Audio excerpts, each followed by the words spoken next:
سرکار مدینہ صلی اللہ تعالی علیہ وآلہ وسلم غزوہ حنین تو واپس آ رہے نے، کملی والے دے نال میرے کریم نبی دے صحابہ بھی موجود نے۔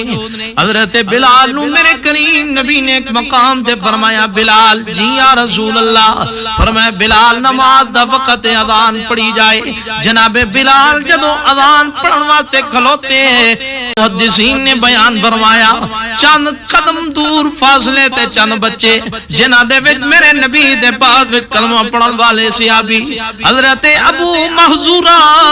کملی والے دا غلام بھی موجود ہے۔ آپ نے جدو حضرت بلال نو اذان پڑھ دیا ویکھیا حضرت ابو محذورہ بلال دی اذان ختم ہوئی تے میرے نبی پاک نے صحابی حضرت ابو محذورہ اپنا واقعہ بیان کردے نے، فرماندے نے لوگو میں سارے بچیاں نو جمع کر کے آکھیا او میرے سجنوں او میرے بیلیو او نتوانو میں انجی کلمات دی نقل کر کے دساں جویں اس بندے نے کلمات دی ادائیگی کی تھی۔ آپ نے اللہ اکبر دی جناب والا صدا لائی، مدہکا انداز دے اندر نقل کر دے جا رہے نے۔ آپ نے اذان دی آواز جدوں مدینے دے تاجدار دے کن مبارک دے اندر پئی، میرے سونے کریم نبی نے اپنے صحابہ نو بلایا تے بلا کے رسول اللہ نے فرمایا میرے صحابہ جی یا رسول اللہ، فرمایا اس بچے نو لے کے آؤ جڑا اذان دی نقل پہ لاندا ہے۔ صحابہ گئے تے جا کے حضرت ابو محذورہ نو پکڑ کے سونے نبی دے کول لائے۔ جدو ابو محذورہ میرے کریم نبی دے کول آئے، کریم نبی نے فرمایا اے بچے اوہی کلمات ذرا دوبارہ ادا کرنا جڑا دور پہ کے نقل پہ لاندا ہے۔ حضرت ابو محذورہ اوہی اذان دے کلمات جدو ادا کرنے شروع کیتے، اذان ختم ہوئی، میرے سونے کریم نبی نے اپنا ہاتھ مبارک ابو محذورہ دے سر دے اتے رکھیا تے نال آپ نو دعا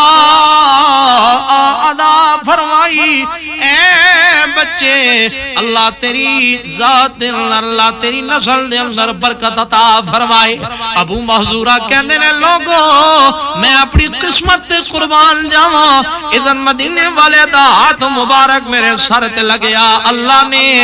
میرے دل دے اندر اسلام دی محبت پیدا فرما دیتی، فرمایا میرے دل دے اندر دین اسلام دا پیار پیدا ہو گیا تے میں کملی والے دی بارگاہ دے اندر عرض کی تھی اے کریم نبی سونے چہرے والے سونیاں زلفاں والیو ہن میرا دل نہیں کردا میں آپ تو دور جاواں، مینوں بھی اپنا کلمہ پڑھا کے اپنا غلام بنا لو۔ جدو کلمہ رسول اللہ نے پڑھایا حضرت ابو محذورہ کہندے نے مینوں کریم نبی نے اذان دی اجازت عطا فرمائی، فرمایا سن 8 ہجری دا واقعہ غزوہ حنین طائف تو واپسی دا واقعہ یا بعد دے اندر جدو فتح مکہ ہوئی میرے کریم نبی نے ابو محذورہ نو مسجد نبوی دا امام بڑھایا، مسجد نبوی دا مؤذن مقرر فرما دیتا تے ابو محذورہ ساری زندگی انہاں بالا نو کٹایا کوئی نہیں جتے میرے سونے نبی دے ہاتھ مبارک دی نسبت لگ گئی۔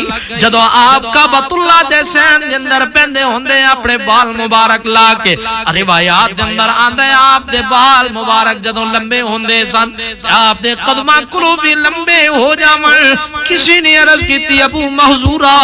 انہاں بالاں نو کٹاندا کیوں نہیں، اتنے لمبے بال کیوں رکھے جے؟ ابو محذورہ کہندے نے او لوگو میں کیویں انہاں بالاں نو کٹا دیواں جنہاں والاں دے نال ہاتھ میرے کملی والے دے لگے ہوئے نے، جنہاں والاں نو رسول اللہ نے جناب والا اپنے ہاتھ مبارک نال مس کیتا ہے۔ خدا دی قسم اے کملی والے دی شان ہے، صحابہ نے ہر اس چیز دی حفاظت فرمائی جدی نسبت مدینے والے دے نال ہو گئی۔